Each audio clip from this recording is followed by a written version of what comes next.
마태복음 제6장. 너희를 위하여 보물을 땅에 쌓아두지 말라. 거기는 좀과 동록이 해하며 도둑이 구멍을 뚫고 도둑질하느니라. 오직 너희를 위하여 보물을 하늘에 쌓아두라. 거기는 좀이나 동록이 해하지 못하며 도둑이 구멍을 뚫지도 못하고 도둑질도 못하느니라. 내 보물이 있는 그곳에는 내 마음도 있느니라. 눈은 몸의 등불이니 그러므로 내 눈이 성하면 온 몸이 밝을 것이요 눈이 나쁘면 온 몸이 어두울 것이니 그러므로 내게 있는 빛이 어두우면 그 어둠이 얼마나 더하겠느냐.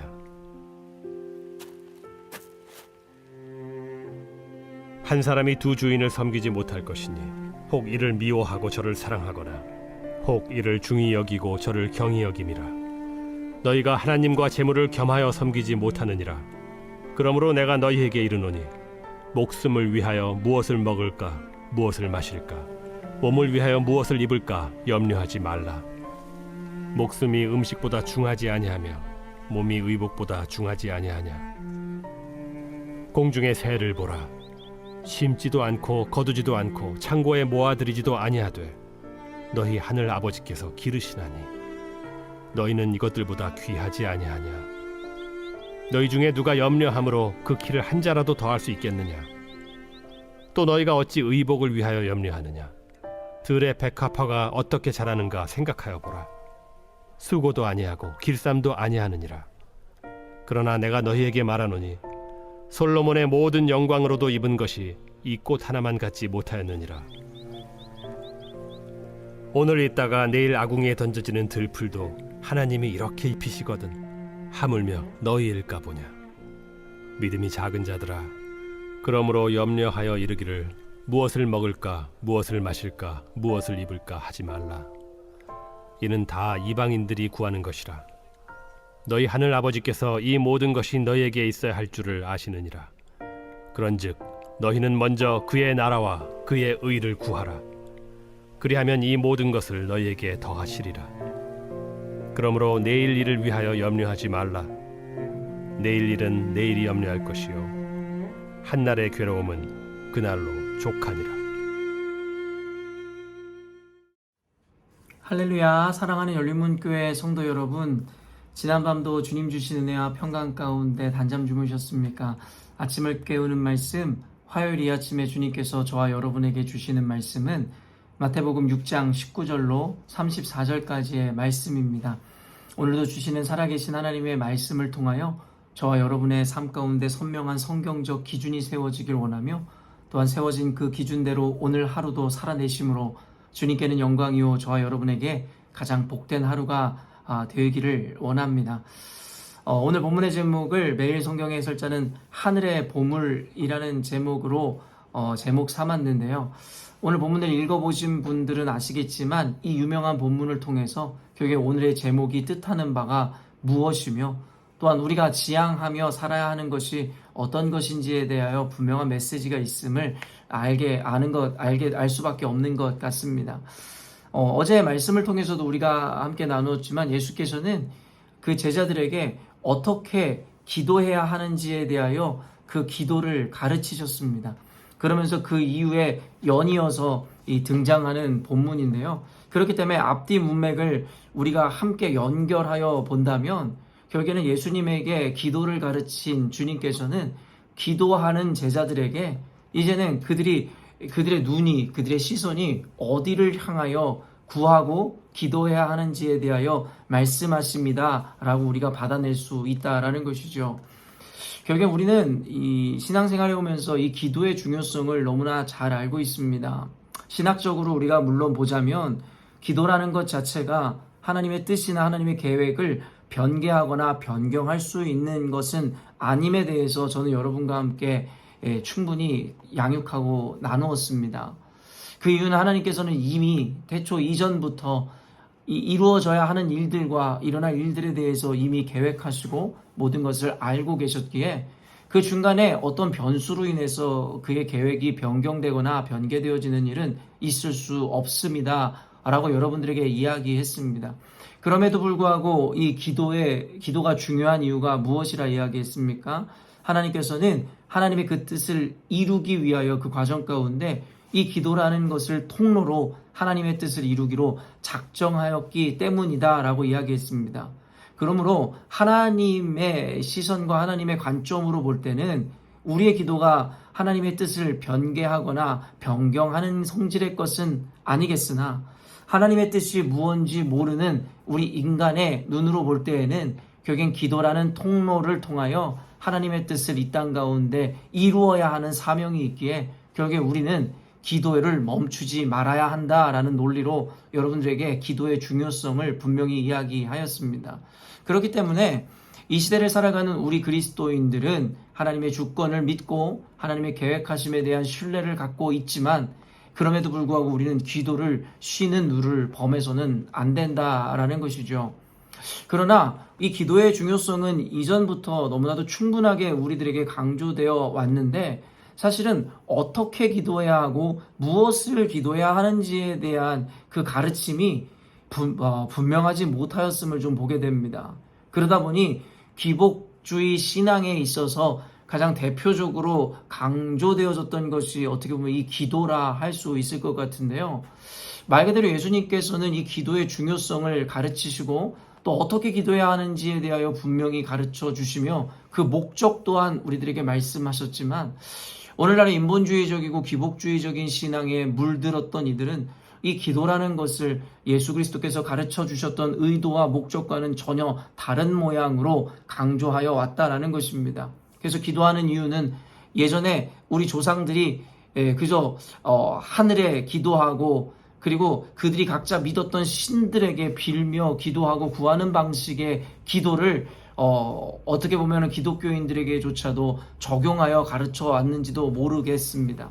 그러다 보니 기도라 하면 대부분 나가 새벽 예배 때 기도를 하든 금요철야 때 기도를 하든 결국엔 풀리지 않는 문제, 자신들의 먹고 사는 어떤 이슈들 그리고 자녀들의 어떠한 성공과 안녕을 위해서 기도하는 것이 대부분의 기도의 시간을 채우는 우리의 모습이었음을 우리는 아마 부정할 수 없을 것이다라는 것이죠.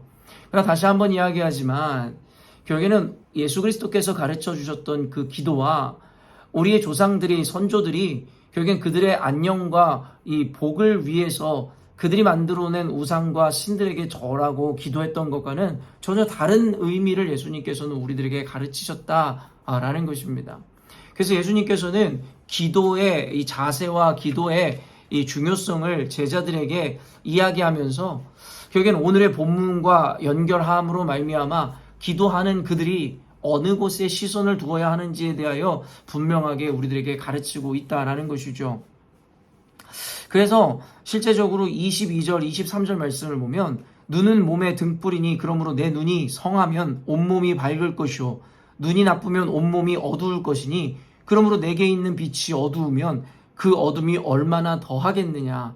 결국에는 눈이라는 것을 이 비유로 통하여 결국엔 눈이 밝다면 결국에는 온몸이 성할 것이고 그리고 온몸이 밝을 것이겠으나 만약에 눈이 나빠 이 온전한 것을 보지 못하여 눈이 어둡다면 결국에는 그에게도 유익이 없다라는 맥락에서의 말씀을 가르치더라는 것이죠. 그러면서 이 눈이 밝다와 눈이 어둡다라는 것은 우리가 과연 어떤 것에 우리의 시선을 고정하고 있고 바라보고 있느냐라는 것에 대해서 우리들에게 이 눈이라는 것을 비유로 가르치는 말씀이다라고 우리가 받아낼 수 있을 것 같은데요. 결국에는 19절 말씀, 20절 말씀이 그 핵심인 것 같은데요. 너희를 위하여 보물을 땅에 쌓아두지 말라. 거기는 좀과 동록이 해하며 도둑이 구멍을 뚫고 도둑질하느니라. 오직 너희를 위하여 보물을 하늘에 쌓아두라. 거기는 좀이나 동록이 해하지 못하며 도둑이 구멍을 뚫지도 못하고 도둑질도 못하느니라. 결국엔 어떻게 보면 인간의 욕망과 인간의 바램을 꿰뚫어 아셨던 주님께서는 그들이 어떻게 보면 욕망하고 갈망하는 그 재물이라는 것을 비유로 그들이 어느 곳으로 시선을 향해야 하는지에 대하여 가르치길 원하셨던 모양입니다. 그래서 그들이 그렇게 탐하는 그 보물이라는 것을 땅에 쌓아두려 하지 말라고 이야기하더라는 것이죠. 이 말인즉슨 너희들의 시선을 땅의 것, 세상의 가치로 향하지 말게 하라는 것과 동일합니다. 그 이유를 뭐라고 비유합니까? 결국엔 좀과 동록이 해하며 도둑이 구멍을 뚫고 도둑질하느니라. 결국에는 세상에서 돈이 많은 이들은 늘 걱정과 불안함과 근심이 있다고 이야기했습니다. 은행에 돈을 맡겨놓어도 안심이 되지 않는 것이죠. 은행이 하루아침에 부도가 나거나 아니면 어떤 스캠을 통하여 혹은 해커를 통하여 사기를 당하거나 아니면 계좌가 뚫릴 수도 있음에 대해서 늘 걱정할 수밖에 없다라는 것이에요. 왜요? 돈이 많기 때문입니다. 어디다 숨겨둬도 잃어버릴까 걱정이고 결국에는 수많은 근심과 걱정을 가지고 살 수밖에 없으며 결국엔 집에 놔둬도 불안한 이유는 언제 도둑이 들어 그것을 가져갈지 모르기 때문이라는 것이죠. 그러나 예수님께서 뭐라고 이야기합니까? 결국에는 그 보물을 땅에 쌓아두지 말고 하늘에 쌓아두라는 거예요. 그러면 그곳에는 스캠이라든가 아니면 그곳에는 해커라든가 그 누구도 그것에 있는 것들을 해하거나 구멍을 뚫을 수도 없다라는 거예요. 도둑이 들 수도 없음은 당연하고 말입니다. 어떻게 보면 너무나 상식적이고 당연한 것과 같은 이 비유를 통해서 우리의 탐욕과 욕망 그리고 우리가 향하고 있는 그 시선을 이제는 하늘의 것, 하나님의 것, 의의 것, 주님의 것으로 향하라 하는 말씀으로 우리들에게 분명하게 이야기하더라는 것이죠. 성경의 세계관을 보아도 이 말은 분명합니다.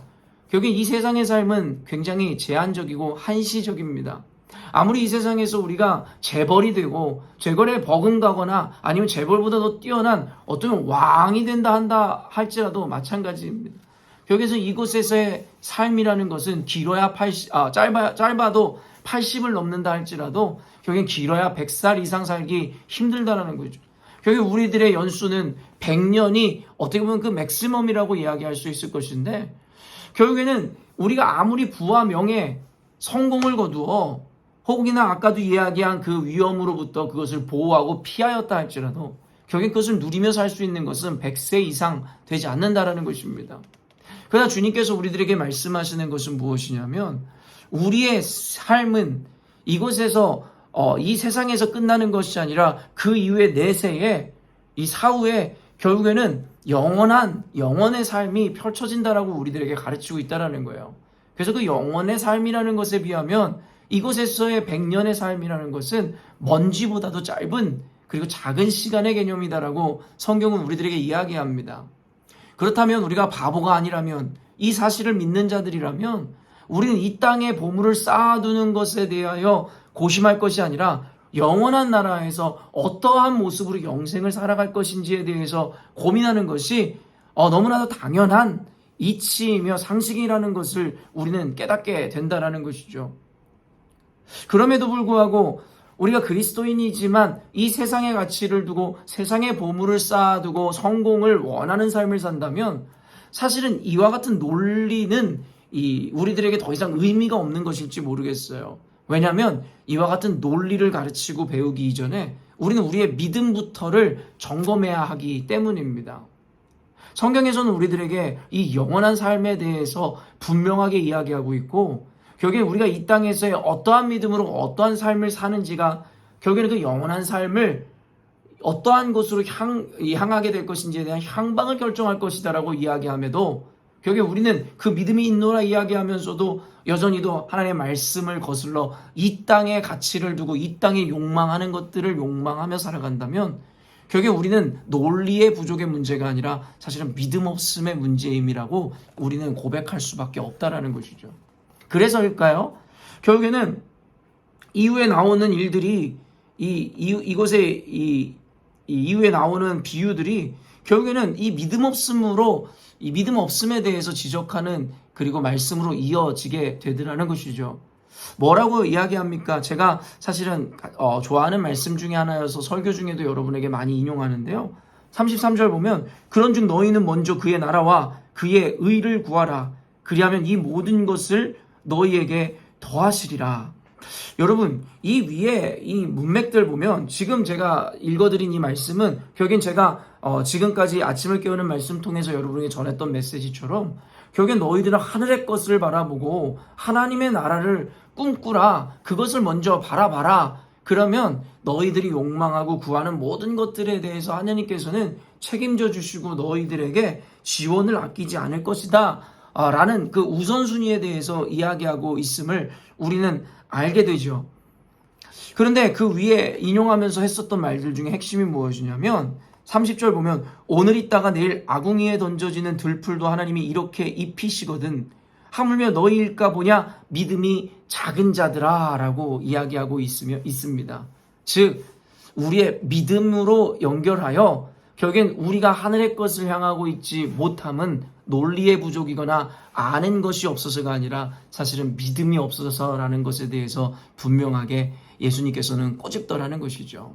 사랑하는 열린문교회 성도 여러분, 혹시 여러분들이 이와 같은 논리나 이와 같은 사실을 모르셨기에 하늘의 이 하나님의 것을 바라보지 못하고 땅의 것, 여러분의 욕망을 따라 사는 삶을 사셨다면 지금 이 말씀을 통해서 여러분들에게 분명한 예수 그리스도의 마음과 그 가르침, 그리고 우리가 기도하는 그 목적, 이유, 그리고 기도의 방향, 이것은 단순히 기도뿐만 아니라 우리 신앙의 방향과 목적과도 사실은 연결되어지는 것인데요. 이제는 여러분들에게 그 사실을 분명하게 가르쳐 드렸습니다.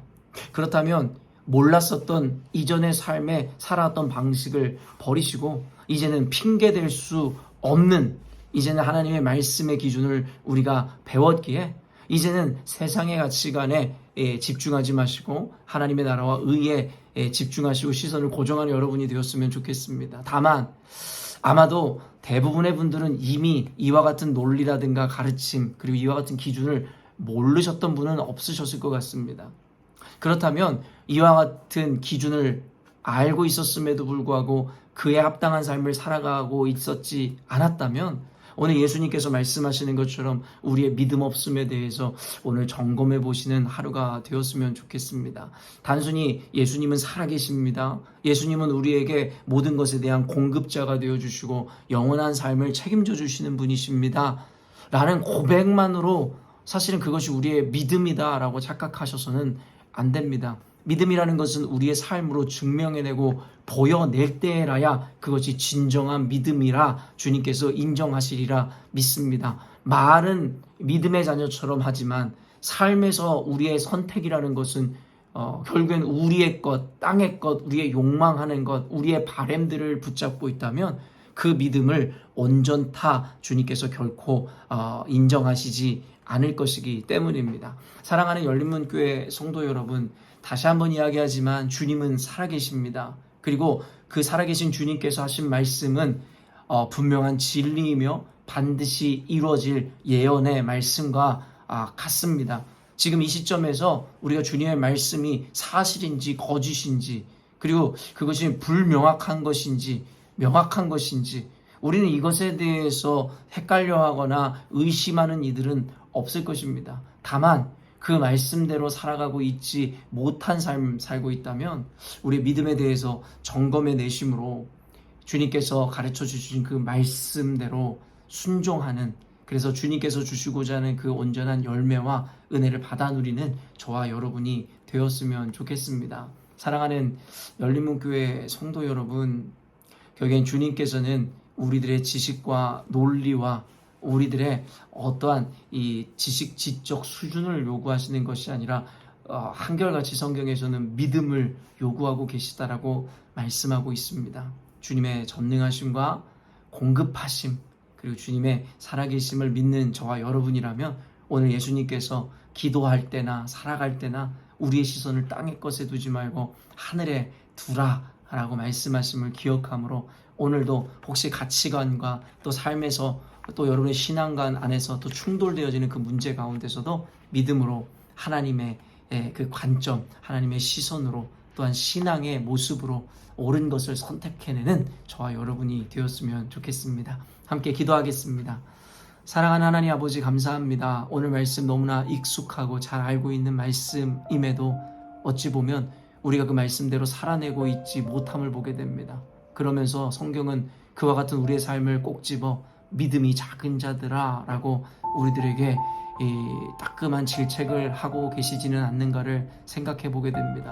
지금까지 신앙생활하여 오며 하나님은 살아계시고 주님은 공급자 되시고 주님은 주권자 되심이라 라고 고백하였지만 실상 삶에서는 예수님의 이 비판과 이 마찬가지로 결국에는 믿음 없는 삶, 우리의 고백과 삶은 이 정반대의 삶을 살아왔음을 고백할 수밖에 없습니다. 우리의 믿음 없음을 주님 용서하여 주옵소서. 이제라도 깨닫사오니 또 이제라도 결단하오니 우리로 하여금 썩어질 세상의 가치를 따라 삶을 낭비하는 것이 아니라 영원한 가치를 위해서 우리의 삶을 투자할 수 있는 믿음의 백성들로 오늘 하루도 살아가게 하여 주옵소서.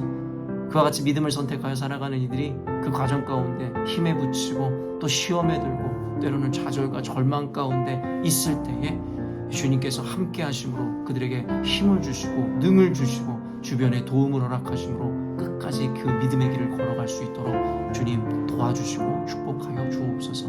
오늘 하루도 온전히 주님께 의탁드리오며 거룩하신 예수 그리스도의 이름으로 기도합니다. 아멘.